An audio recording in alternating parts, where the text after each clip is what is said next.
सभी को स्वागत है आपका स्नेहा एडुकेटर चैनल में। आज के इस वीडियो में हम डिस्कस कर रहे हैं राजस्थान जीके के प्रश्नों को और साथ में डिटेल में हम हर एक प्रश्न को डिस्कस करेंगे, जिससे कि आपके टॉपिक वाइज जो क्वेश्चन है वो क्लियर होते चले। इससे पहले के जितने भी वीडियोस हैं इनका पीडीएफ आपको टेलीग्राम चैनल पर और लिंक आपको डिस्क्रिप्शन बॉक्स में मिल जाएगा, वहाँ से आप डाउनलोड कर सकते हैं। आज का सबसे पहला प्रश्न है, राणा प्रताप की मृत्यु के बाद उनका स्मारक कहाँ बनाया गया था? चावंड में, बारडोली में, चित्तौड़ में, हल्दीघाटी में। तो बारडोली उदयपुर में जो है इनकी छतरी है उदयपुर में, और ये जो है 8 खंभों की छतरी है, ये ज़रूर ध्यान रखें, इसके बारे में प्रश्न आता रहता है। 8 खंभों की छतरी है।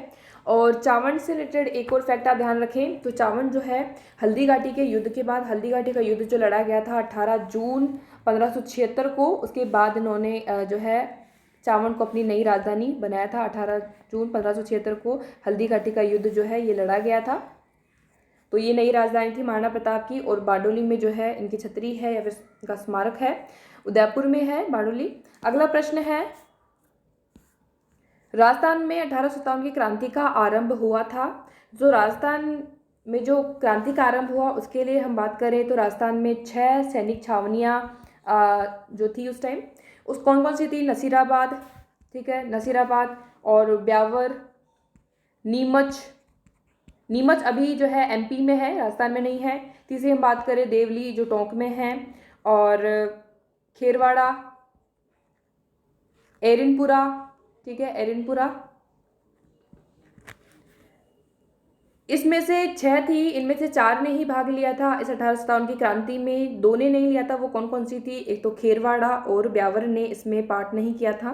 और यहाँ पर हम बात करें कि सबसे पहले राजस्थान में क्रांति का आरंभ हुआ था 28 मई 1857 को, तो ये यहाँ पर सी ऑप्शन जो है राइट आंसर है। और कहाँ पर हुआ था, इनमें से कौन सी छावनी में हुआ था? तो वो हुआ था नशीराबाद छावनी में। और इसके लिए नेतृत्व किसने किया था? तो 15वीं बंगाल नेटिव इन्फेंट्री द्वारा जो है ये आपका क्रांति का आरंभ हुआ था।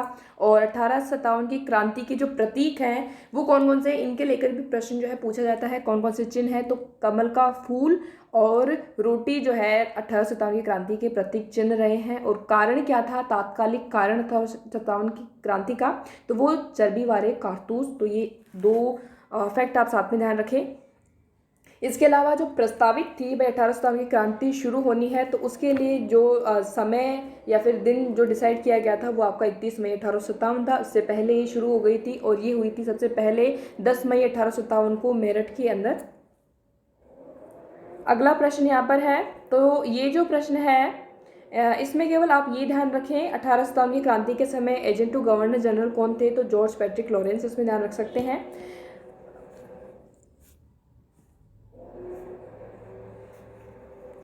अगला प्रश्न जो है, समाचार पत्र संपादक राजपूताना गजट जो है उसके संपादक है मौलवी मुराद अली। और राजस्थान समाचार के जो है मुंशी समर्थन दान।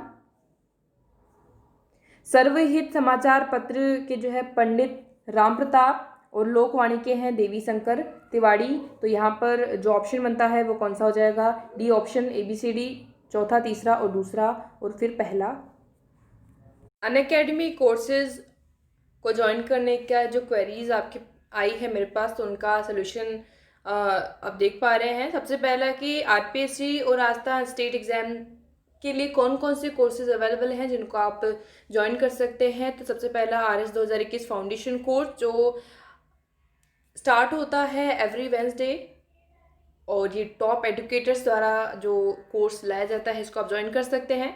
राजस्थान SI का रीट लेवल फर्स्ट और सेकंड दोनों, पटवार ACF, राजस्थान कांस्टेबल, बाकी जो अदर राजस्थान स्टेट लेवल के जितने भी आपकी वैकेंसीज हैं उनके लिए कोर्सेज अवेलेबल हैं। किस तरह से इनको आप अवेल कर सकते हैं, और राजस्थान के टॉप एडुकेटर्स द्वारा ये जो कोर्सेज हैं, यहाँ पर टॉप एडुकेटर्स देख सकते हैं, GC Jakhar sir Indian Rajasthan polity के लिए, Kapil Chaudhary sir Indian Rajasthan economy के लिए, प्रियंका चौधरी मैम जो है इंडियन हिस्ट्री, और मानव शर्मा सर जो हैं हिंदी के लिए टॉप एडुकेटर्स यहाँ पर अनअकैडमी प्लेटफॉर्म पर अवेलेबल हैं, जिनके कोर्सेज आपको यहाँ पर अभी मैंने बताए। और ये जो आप कोर्स हैं किस तरह से आप ज्वाइन कर सकते हैं, यहाँ पर 1 महीने के लिए, 3 महीने के लिए, 6 महीने के लिए, 12 महीने के लिए आपको दिया गया है। जिस भी तरह से आप ज्वाइन करना चाहते हैं, तो यहाँ पर आपको रेफरल कोड भी दिया गया है, जिसको आप अवेल करके जो कूपन है उसके बाद आपको 10% का डिस्काउंट मिल जाएगा। तो यहाँ पर आप लगा सकते हैं RPSC 10 करके अप्लाई कर लीजिएगा। आप जो कोड यहाँ पर दिया गया है, तो आप 1 महीने के लिए ज्वाइन करना चाहते हैं 3 महीने के लिए।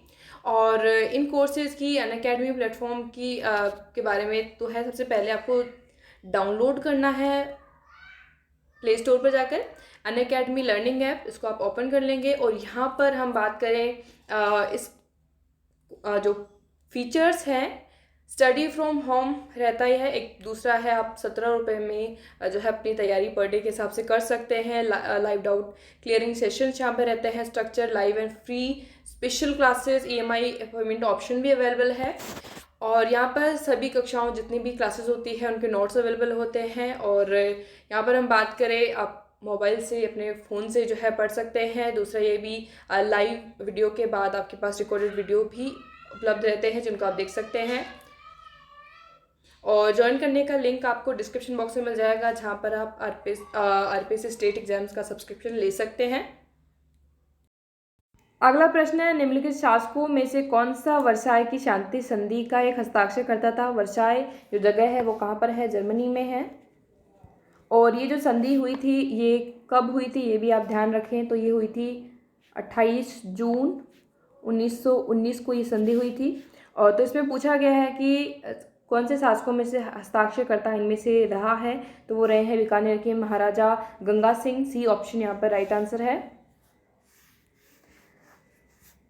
अगला प्रश्न है, मुगलों और पेशवा के मध्य धौलपुर समझौता जो हुआ 1741 में किसने मध्यस्थता की थी?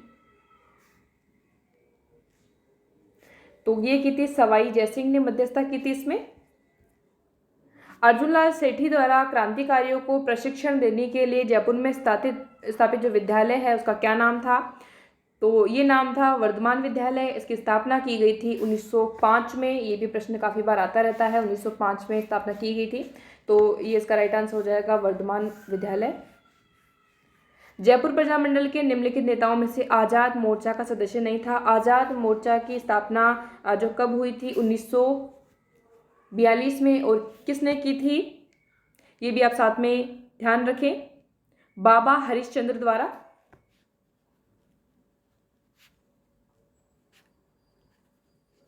तो इसमें कौन शामिल नहीं थे?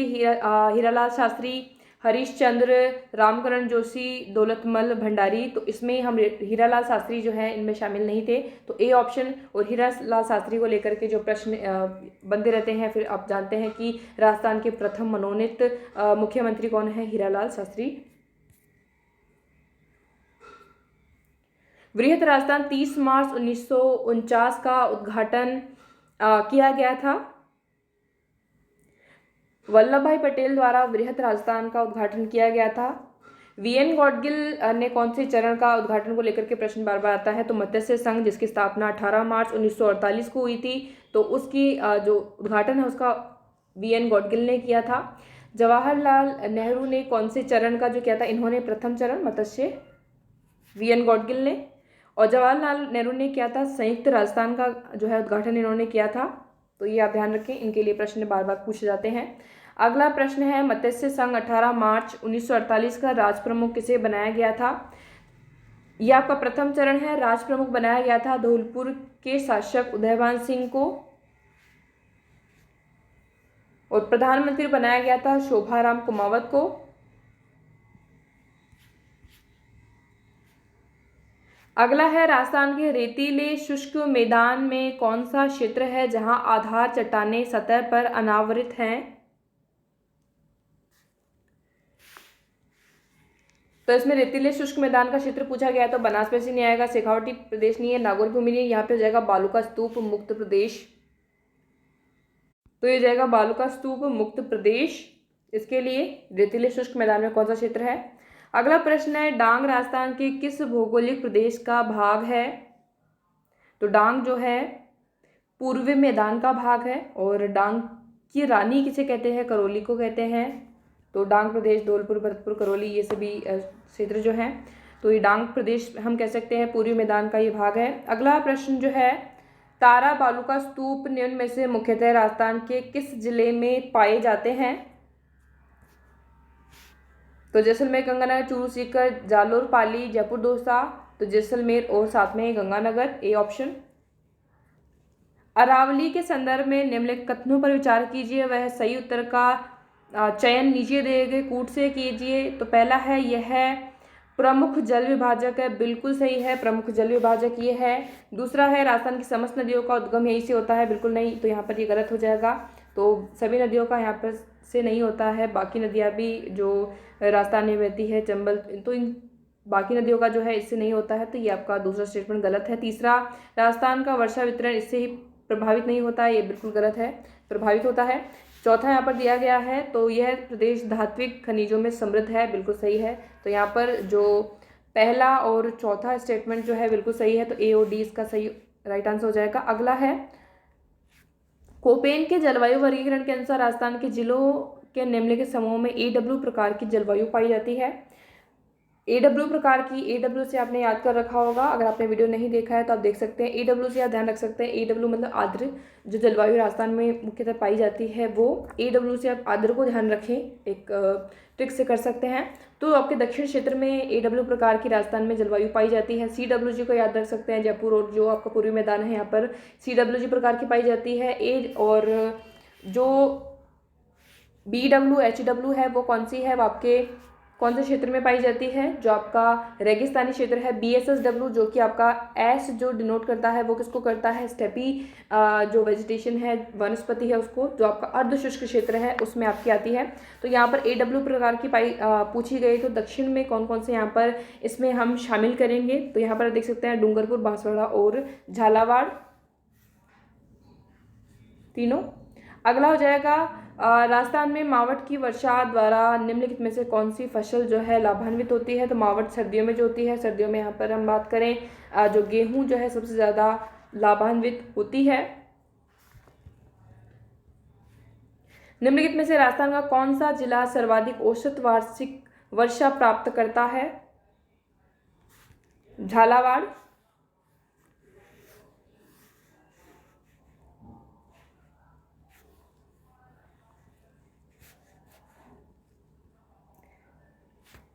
निम्नलिखित में से किस जिले में त्रिकूट पर्वत या फिर पहाड़ी कह सकते हैं स्थित है। तो यहाँ पर जो ऑप्शन दिए गए हैं उसमें त्रिकूट पहाड़ी आप ज़्यादातर पढ़ते हैं, तो ये आपकी है जैसलमेर में। अगला प्रश्न जो है, ये चोटियाँ दी गई है, पर्वत चोटियाँ, और साथ में इनकी सूची दी गई है, तो आपको उसको मिलान करके बताना है। जरगा पर्वत की कितनी है, तो जरगा पर्वत की बात करें तो 1431 जो है इसकी मीटर ऊंचाई है। दिलवाड़ा की बात करें 1442 मीटर इसकी ऊंचाई है। और तारागढ़ की बात की गई है तो 1873 इसकी ऊंचाई है। तारागढ़ की नाग पहाड़ की 795 मीटर जो है नाग पहाड़ की ऊंचाई है। तो यहाँ पर जो इसका सीक्वेंस जो बनता है वो कौन सा हो जाएगा, ABCD, तीसरा, चौथा, पहला और दूसरा, तो डी ऑप्शन यहाँ पर राइट आंसर है। तोजा भाकर और इसराना भाकर क्या है, तो तोजा भाकर और इसराना भाकर जो है पहाड़ियां हैं। IS 2021 फाउंडेशन कोर्स जो है 28 अक्टूबर से शुरू हो रहा है अनअकैडमी प्लेटफॉर्म पर। तो ये जो फाउंडेशन कोर्स है RS एडुकेटर्स है, राजस्थान के टॉप एडुकेटर्स द्वारा ये कोर्स है जिसको आप ज्वाइन कर सकते हैं। लिंक आपको डिस्क्रिप्शन बॉक्स में मिल गया है जहाँ से आप इसके बारे में अधिक जानकारी और ज्वाइन कर सकते हैं। तो आज की इस वीडियो में हमने कवर किए हैं 20 प्रश्न। इसमें आपका जो भी स्कोर रहा हो वह ज़रूर कमेंट बॉक्स में शेयर करें। और इसके साथ ही साथ इसका PDF आप टेलीग्राम चैनल से डाउनलोड कर सकते हैं। लिंक आपको एक डिस्क्रिप्शन बॉक्स में मिल जाएगा, वहाँ से भी आप डायरेक्ट डाउनलोड कर पाएंगे। इससे पिछले वीडियोज़ का जो PDF है अवेलेबल है, तो आप डाउनलोड कर सकते हैं। और चैनल पर पहली बार आए हैं, सब्सक्राइब नहीं किया तो कर लीजिएगा। बाकी अदर वीडियोज़ आप देख सकते हैं, चैनल विजिट कर सकते हैं। So thank you for watching. आज के इस वीडियो में इतना ही।